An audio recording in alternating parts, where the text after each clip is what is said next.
Hello and welcome to this MBL webinar on closing a client file.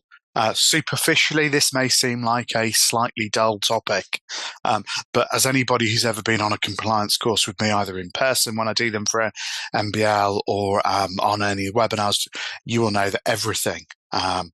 that I talk about is to do about the management of risk. And I'm really going to try and zero in and try and guide you on how you can minimize risks when closing files, because of course that boosts your professional indemnity insurance position, it boosts the client position, and it mitigates, of course, the financial risks that your firm faces from client affairs. And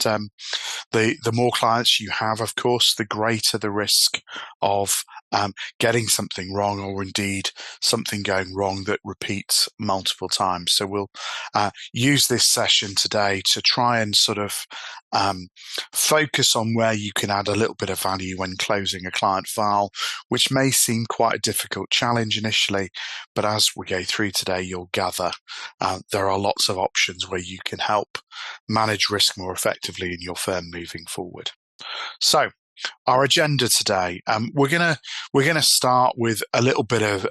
background, a little bit of the SRA requirements, a little bit about Lexel and other accreditations, and then we're going to cover some of the practical things, such as what should your general procedure be,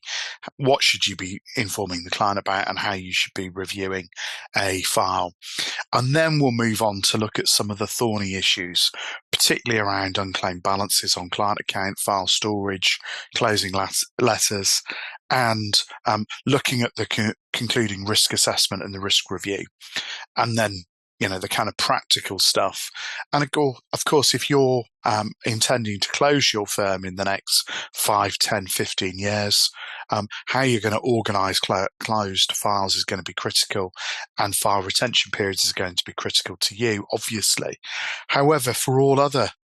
firms, even if you've got no plans to close and you've been running since the 1700s and you're intending to run forever, actually how you organise your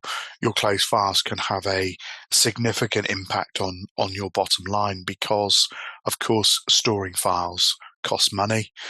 It takes up time, space, resources, and if you outsource that, then obviously you're paying a monthly fee in relation to that. So we'll look at those, and we'll look at file retention periods.